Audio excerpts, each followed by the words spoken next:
Hello my dear students, आज हम लोग डीसी पांडे का ये चैलेंजिंग प्रॉब्लम सॉल्व करने वाले हैं। प्रीवियस लेक्चर में मैं इसको करना चाहता था, लेकिन लेक्चर की लेंथ ज्यादा होने की वजह से इसको आज हम लोग क्लियर करने वाले हैं। क्वेश्चन है कि ये कोई क्यूब शेप का ऑब्जेक्ट है और इसका साइड कोई ए है। इनिशियली ये रुका हुआ है, यहां पर कोई एफ फोर्स लगता है जो कि इसके बेस से 3/4 टाइम्स ऑफ ए डिस्टेंस ऊपर है। पूछ रहा है what is the minimum value of force this applied force for which cube being step about an edge. मतलब ये टॉपलिंग करने लगे, जैसे कोई ऑब्जेक्ट रखा है, हम उसको खींचे और वो क्या करे, पलट जाए आगे चलने के बजाय। तो इस कॉन्सेप्ट को समझते हैं, फिर इस प्रॉब्लम को सॉल्व करेंगे। ये छोटा लेक्चर होने वाला है, कोई ऐसी 15-20-25 मिनट का, ज्यादा से ज्यादा। चलो पहले इसके कॉन्सेप्ट को समझते हैं कि टॉपलिंग क्या होता है।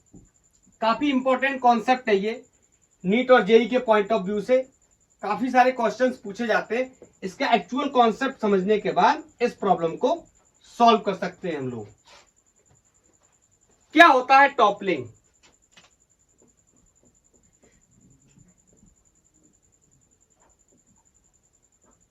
समझते हैं। जैसे मेरे पास ये कोई एक ऑब्जेक्ट है और यहां पर मैंने कोई एक फोर्स लगाया, अप्लाइड फोर्स एफ। ओके, इसके बारे में मैं आपको एक कंडीशन बता देता हूं। ये फोर्स अपन स्लोली लगाएंगे। स्लोली मींस अगर मैं इसको एक जर्क के साथ मैंने फोर्स लगाया तो इस ऑब्जेक्ट में एक्सेलरेशन पैदा हो जाएगा, मींस ये ट्रांसलेशन मोशन करने लगेगा। ऐसा हम नहीं करना चाहते। We are dealing with the toppling. ये किस तरीके से पलट सकता है, अब ध्यान से सुनना। जब मैं इस पे फोर्स लगाऊंगा और मान लेता हूं ये फोर्स कोई h डिस्टेंस पे ऊपर लग रहा है, या इसका आप कह सकते हो हाइट क्या है, h है। और ये जो भी ऑब्जेक्ट है इसका कोई अपना एक मास होगा। मैंने मान लिया इसका मास m है, तो इसके वेट के बारे में अगर डिस्कस करें, पहले इसको मैं एक सरफेस पे रख देता हूं जमीन पे, और इसके वेट के बारे में डिस्कस करें तो इसके सेंटर ऑफ मास पे इस तरीके से इसका वेट नीचे की तरफ एक्ट कर रहा होगा। आप मेरे को एक बात बताओ, जब मैं इसको स्लोली खींचने की कोशिश करूंगा तो क्या होगा, यहां से ये आगे स्लाइड ना करे, इसको बचाने के लिए पीछे की डायरेक्शन में फ्रिक्शन प्रोवाइड होगा। Is that clear? और जब ये इसको नीचे की तरफ अपने वेट से दबाएगा तो न्यूटन्स थर्ड लॉ के अकॉर्डिंग यहां से ऊपर की तरफ एक नॉर्मल रिएक्शन आएगा जो कि वर्टिकल इक्विलिब्रियम को मेंटेन रखेगा। ये एक बेसिक कहानी बनके तैयार हो गई। चलो मैं मान लेता हूं कि इसकी कोई ना कोई अपनी एक हाइट वगैरह तो मैंने ले रखी है, और इसका जो साइड है ये लेफ्ट से कोई बी है।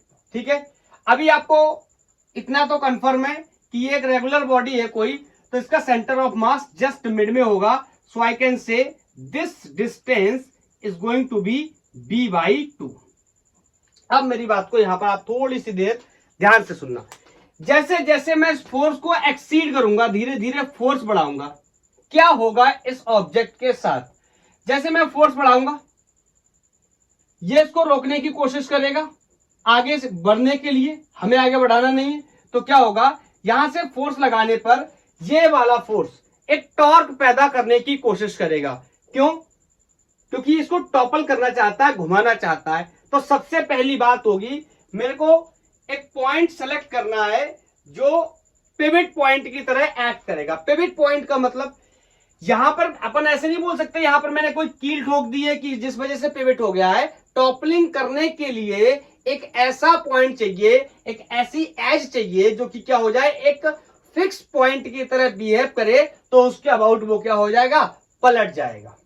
Is that clear? तो वो पिवट पॉइंट को हम लोग ढूंढेंगे। सबसे पहले पिवट पॉइंट ढूंढने के लिए क्या करेंगे, जब मैं इसको खींचूंगा, बोलो, तो इसको बचाने के लिए, ये टॉपलिंग ना हो, पहले बचाने के लिए यहां पर क्या क्या हो सकता है, ये नॉर्मल रिएक्शन शिफ्ट होगा इस तरफ। मैं इसका छोटा सा फोटो यहां पर बनाता हूं। पहले यहां कहीं था नॉर्मल रिएक्शन, अब ये नॉर्मल रिएक्शन यहां कहीं शिफ्ट हो गया। Is that clear? मैंने और खींचा इसको, या मैंने और इस पर स्लोली फोर्स लगाया, तो क्या होगा, ये नॉर्मल रिएक्शन और शिफ्ट होगा। मैक्सिमम नॉर्मल रिएक्शन क्या कर सकता है बताओ? मैक्सिमम नॉर्मल रिएक्शन बिल्कुल इसके एज पे आ सकता है। यही तो कहानी हो सकती है, बिल्कुल इसके एज पे आ जाएगा, किनारे पे आ जाएगा। तो जब नॉर्मल रिएक्शन बिल्कुल इस एज पे आ जाएगा, इस किनारे पे आ जाएगा, तो फर्दर और आगे नहीं जा सकता। इस पॉइंट को मैंने नाम दे दिया O, और यही किसकी तरह अब काम करने लगेगा, एक पिवट पॉइंट की तरह काम करने लगेगा, एक फिक्स पॉइंट की तरह काम करने लगेगा। Is that clear? अब मैं चेक कर लेता हूं इस पिवट पॉइंट के अबाउट जितने भी लोग टॉर्क बना रहे हैं, क्या उनका टॉर्क बैलेंसिंग है या अनबैलेंसिंग है। अनबैलेंसिंग होगा तो टॉपलिंग हो जाएगी, और नहीं होगा तो टॉपलिंग को हम सेव कर सकते हैं। तो दोनों ही कंडीशन के बारे में डिस्कस कर लेंगे। चलो तो इस फोटो को हटा दूं। चलो यहां पर देखो, अब मैं कैलकुलेट करने चला torque about pivot point O। इस O के अबाउट मैं टॉर्क कैलकुलेट करने जा रहा हूं। तो आपको पता है टॉर्क कैलकुलेट करने का मतलब है, सबसे पहले तो मुझे ये डिसाइड करना पड़ेगा कि कौन कौन से फोर्सेस यहां टॉर्क में कंट्रीब्यूट करने वाले हैं और कौन कौन से फोर्सेस टॉर्क में कंट्रीब्यूट नहीं करेंगे। ये कॉन्सेप्ट हम पहले से सीख चुके हैं। जो भी फोर्सेस एक्सिस ऑफ रोटेशन या पिवट पॉइंट से पास कर जाते हैं वो टॉर्क में कंट्रीब्यूट नहीं करते। तो यहां पर सिंपली आपको दिखाई दे रहा है ये नॉर्मल रिएक्शन शिफ्ट होकर के कहां चला गया, यहां चला गया इस पॉइंट पे, और ये जो फ्रिक्शन फोर्स है this is also passing from this point. तो मैं कह सकता हूं यहां पर मैं मेंशन कर दे रहा हूं, friction and normal reaction will not produce any torque।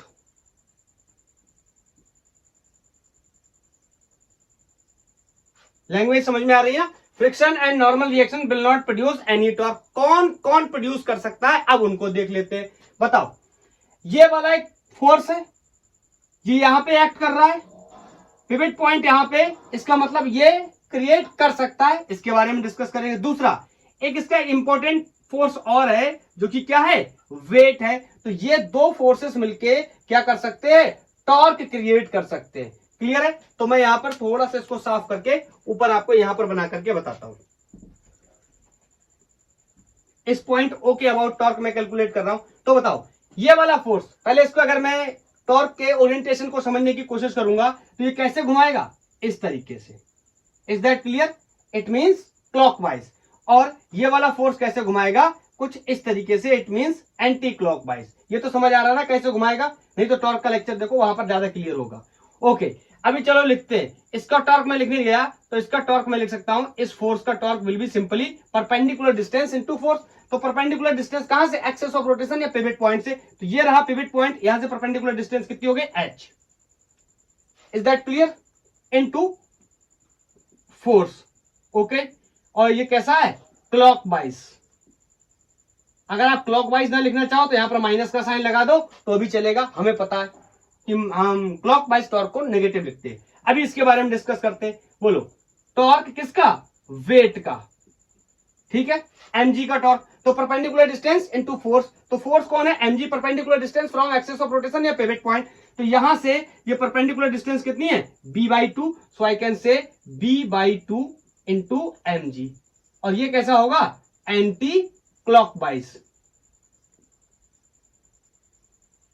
इन दोनों फोर्सेस ने क्या बना दिया, टॉर्क बना दिया। अब क्या होगा, ये वाला ध्यान से देखो, ये वाला फोर्स इसको पलटने की कोशिश कर रहा है और ये वाला फोर्स इसको बचाने की कोशिश कर रहा है।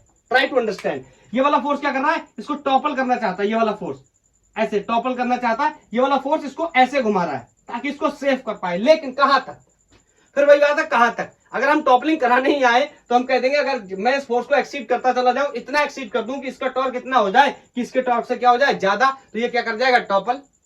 या इसका टॉर्क और इसका टॉर्क जस्ट बराबर हो जाए तो क्रिटिकल सिचुएशन हो जाएगी ना, क्या हो जाएगा, जस्ट अबाउट टू टॉपल। कर नहीं रहा लेकिन जस्ट अबाउट, करने ही वाला है, थोड़ा सा और लगा दूंगा तो कर जाएगा। Is that clear? तो ये बातें क्लियर हो गई। बोलो, अब मैं इसको यहां पे हटा के आपको कंडीशन के बारे में क्लियर बता देता हूं कि क्या कंडीशन हो सकती है। कंडीशन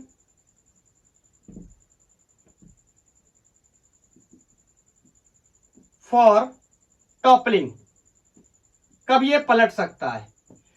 देखो सबसे पहली बात, जब टॉपलिंग होने वाली होगी तो क्या होगा, नॉर्मल रिएक्शन क्या कर जाएगा, शिफ्ट कर जाएगा, normal reaction shifted at one edge, किसी एज की तरफ। और यहां पर मुझे क्लियरली दिखाई दे रहा है, नाम लिख लेता हूं, मान लो यहां ओ एक्स कर लेता हूं, शिफ्टेड एज कहां, किसकी तरफ, ओ एक्स की तरफ।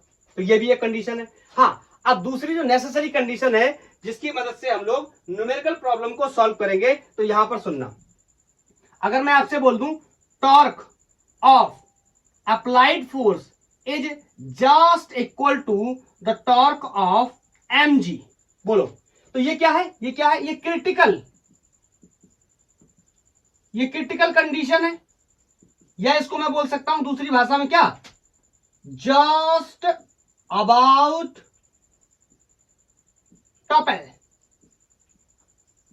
बिल्कुल टॉपलिंग करने ही वाला। Let me check is it visible or not, yes it is visible.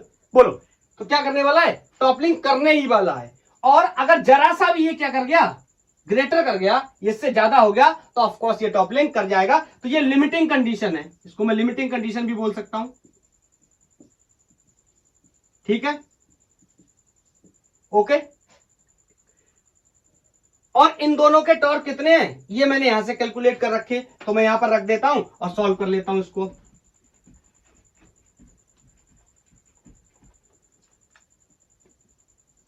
Torque due to the external force या applied force will be equal to the torque of weight. तो यहां पर मैंने अभी कैलकुलेट किया था ये h इंटू एफ, और ये मैंने कैलकुलेट किया था b/2 इंटू mg। तो यहां से मैंने f की वैल्यू निकाली, और f की वैल्यू आ रही है यहां से mg/b/2h। इस फोर्स को ध्यान से देखो, इतना फोर्स अगर लग गया तो ये जस्ट अबाउट टू टॉपल की कंडीशन में आ जाएगा, या हम कह सकते हैं कि इतना फोर्स लगने पे कम से कम, तो मैं इसको क्या बोल दूं, मिनिमम फोर्स, कम से कम इतना तो लगना ही चाहिए। अगर इससे ज्यादा तो हमारे लिए बहुत अच्छा है, लेकिन कम से कम अगर इतना लगेगा तो ऑब्जेक्ट क्या करेगा, बॉडी क्या करेगी, टॉपल कर जाएगी। Is that clear? mg/b/2h, where b is the base and h is the height. Is that clear? चाहो तो मेंशन कर लो, b क्या है, बेस है, और h क्या है, हाइट है, किसी भी ऑब्जेक्ट की जो कि टॉपलिंग करने वाला है। Is that clear?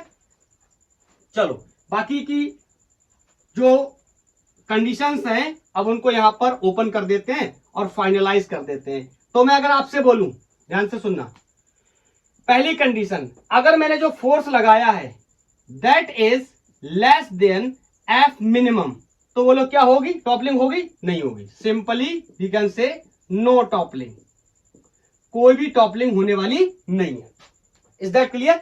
इससे अगर कम हुआ तो कोई पॉसिबिलिटी नहीं है। अगर दूसरी कंडीशन मैं आपसे बोल दूं F is equal to F minimum, अभी इसके बारे में हम लोग बात कर चुके थे, इसको हम लोग क्या बोल सकते हैं, लिमिटिंग कंडीशन या क्रिटिकल स्टेज। हाँ, अगर ऐसा हो गया कि फोर्स जो अप्लाइड है वो ग्रेटर है किससे, मिनिमम फोर्स से, तो यहां पर क्या होने वाली है, ऑफ कोर्स टॉपलिंग होने वाली है।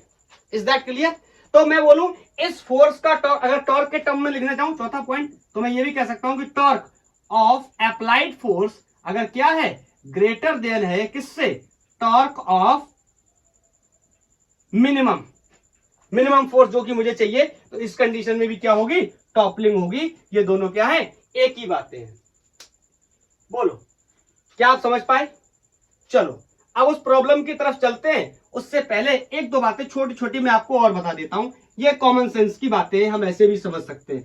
अच्छा, आप मेरे को एक सवाल का जवाब दे दो, एक कोई ऑब्जेक्ट है जो इस तरीके से रखा है, ठीक, और यही ऑब्जेक्ट अगर मैं इसको इस तरीके से रख दूं तो बताओ टॉपलिंग किस कंडीशन में ज्यादा आसान होगी और किस कंडीशन में मुश्किल होगी। तो आपको क्लियरली दिख रहा होगा ये क्या कर सकता है, इजीली टॉपल कर सकता है। वजह क्या है, ऐसे टेक्निकल टर्म्स में, मैथमेटिकल टर्म्स में मैं ये भी बोल सकता हूं, there is no longer margin for shifting of normal reaction. Is that clear? यहां पर नॉर्मल रिएक्शन कहां ज्यादा शिफ्ट नहीं कर पाएगा, लेकिन यहां पर शिफ्ट करने के लिए ज्यादा उसके पास जगह अवेलेबल है. Is that clear? हाँ, तो सामान्यतः अगर हम बहुत ही बेसिक शब्दों में बात करें तो कौन सा ऑब्जेक्ट जल्दी टॉपल कर सकता है जिसका बेस क्या होगा? नैरो होगा. कौन लेट टॉपल करेगा या कौन ज्यादा देर तक बर्दाश्त कर सकता है, टॉपलिंग को अपोज कर सकता है, तो कौन करेगा? जिसका बेस क्या होगा? ब्रॉडर होगा, बड़ा बेस होगा. Is that clear? चलो अब जो क्वेश्चन हमने लिया था उस क्वेश्चन को कर लेते हैं और कॉन्सेप्ट को क्लियर करके लेक्चर को ऑफ कर देते. तो क्या आप ये बात समझ गए? तो क्या मैं उस क्वेश्चन को दोबारा ड्रॉ करूं, आप सॉल्व करेंगे? पहले मैं आपको चांस दूंगा, फिर मैं खुद करूंगा. Okay, is that clear?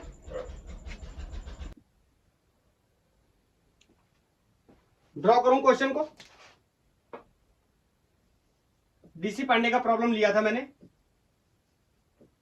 ये कोई ऑब्जेक्ट था और यहां पर कुछ इस तरीके से एफ फोर्स लग रहा था और ये डिस्टेंस यहां से 3/4 टाइम्स ऑफ ए थी. Is that clear? और क्या क्या मेरे को गिवन था इसके बारे में और देख लेते. ये कोई ट्यूब था, इनिशियली रेस्ट पे भी था, इसके बारे में भी मैंने बताया था, इनिशियली रेस्ट पे था और इसका जो साइड था ये ए था. ठीक है, और अब मेरे को ये बात बतानी है, minimum find the minimum value of F. ठीक है, minimum value of force,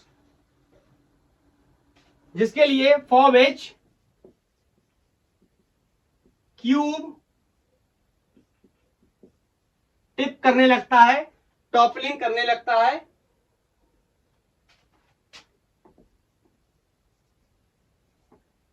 about an as. ठीक है, तो वो वैल्यू पता करनी है. चलो सबसे पहले तो वो टिप डिसाइड कर लेते हैं. जल्दी से मैं यहां पर इसका वेट लगा देता हूं. इसका कोई अपना मास होगा एम, तो यहां पर इसका वेट हो गया mg. तो यहां से हो गया नॉर्मल रिएक्शन. आपको पता है अगर मैं कंडीशन लगाने जाऊं कौन सी, जिससे टॉपलिंग होती थी, लिमिटिंग कंडीशन, क्या होगा लिमिटिंग कंडीशन में? नॉर्मल रिएक्शन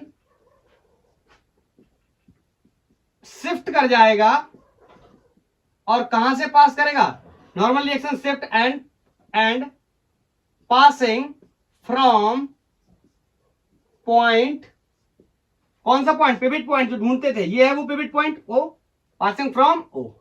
ठीक है, तो बताओ यहां पर ये अगर फ्रिक्शन एक्ट कर रहा होगा इस तरीके से, तो फ्रिक्शन का तो कोई टॉर्क बनेगा नहीं. या डायरेक्ट अपनी कंडीशन पे आ जाते हैं. क्या थी हमारी कंडीशन? मैं बोलूं अगर आपसे, if torque of F is greater than torque of mg, इस वेट के टॉर्क से क्या है? ज्यादा है. अब यहां पे हटा के यहीं पे क्लियर कर देता हूं. तो आई कैन से torque of applied force is greater than torque of mg. बोलो, इस फोर्स का टॉर्क ज्यादा है और इस फोर्स का टॉर्क क्या है? कम है. तो ये टॉपल कर जाएगा. और इसके बारे में टॉर्क लिखना होगा इसका तो बहुत ही आसान है. क्या होता है? Perpendicular distance into force. तो ये होगी इसकी परपेंडिकुलर डिस्टेंस, यहां से 3/4 times of A into F. ये हो गया मेरा force. Should be greater than, बोलो किससे? इसके टॉर्क से. तो इसके लिए टॉर्क को मैं क्या लगाऊंगा? Perpendicular distance. अगर ये पूरा ए है तो ये कितना हो जाएगा? a/2. तो ये हो गया परपेंडिकुलर डिस्टेंस a/2 और फोर्स कितना हो गया? mg. बोलो, तो यहां से a से a मर जाएगा और ये 2 से ये 4 मर जाएगा. तो यहां पर f की वैल्यू, मेरा कपड़ा कहां चला गया? f की वैल्यू मैं यहां पर मेंशन कर दे रहा हूं.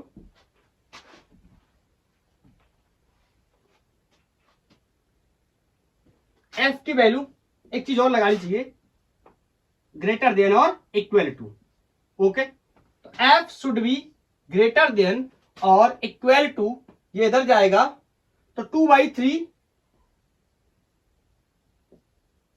Times of mg। ये वैल्यू निकल करके आ गई कि फोर्स अगर 2/3 mg से बड़ा है तो टॉपलिंग हमेशा होनी ही होनी है। बट मेरे से क्या पूछा गया, फोर्स नहीं, मिनिमम फोर्स। तो बताओ इसकी वैल्यू हमेशा 2/3 mg से बड़ी होगी।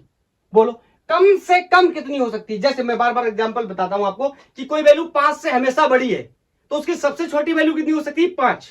क्योंकि 5 से छोटी वैल्यू पॉसिबल नहीं, क्योंकि सबसे छोटी वैल्यू कितनी होगी, 5। या फिर वो वैल्यू हमेशा 5 से बड़ी है तो उसकी मिनिमम वैल्यू कितनी होगी, 5। Okay, so I can say this F is greater than or equal to 2/3 times of mg. So the minimum value of this force is possible will be equal to 2/3 times of mg. Clear है। अगर 2/3 mg force में लगा दूंगा यहां से, तो ये जो क्यूबिकल ब्लॉक है जो पहले रेस्ट पे था ये क्या कर जाएगा, टॉपल कर जाएगा। Is that clear. अगर थोड़ी बहुत टॉपलिंग को बचाना है तो क्या कर सकते हैं, इसका बेस अगर और बड़ा होगा तो और कोशिश करेगा, लेकिन मैं बढ़ाता चला जाऊंगा स्लोली स्लोली तो क्या होगा, टॉपल करना है। कॉन्सेप्ट ये क्लियर है ना कॉन्सेप्ट। ये टॉर्क के कॉन्सेप्ट से भी यूज कर सकता हूं और कई बार मैं अप्लाइड फोर्स के कॉन्सेप्ट से भी यूज कर सकता हूं। Is that clear. So this is all about toppling. I think आप समझ गए होंगे। काफी क्वेश्चंस जेई और नीट में पूछे जाते हैं। ये कॉन्सेप्ट क्लियर है और ये डीसी पांडे का बहुत ही बेहतरीन सा सवाल ये भी क्लियर हो गया। तो आज के लिए इतना ही। थैंक यू, धन्यवाद। पढ़ाई करते रहिए। नेक्स्ट लेक्चर में हम लोग रोलिंग पढ़ने वाले हैं इंक्लाइन प्लेन के ऊपर और सबसे इंपॉर्टेंट क्वेश्चंस वहीं से आते हैं। ओके।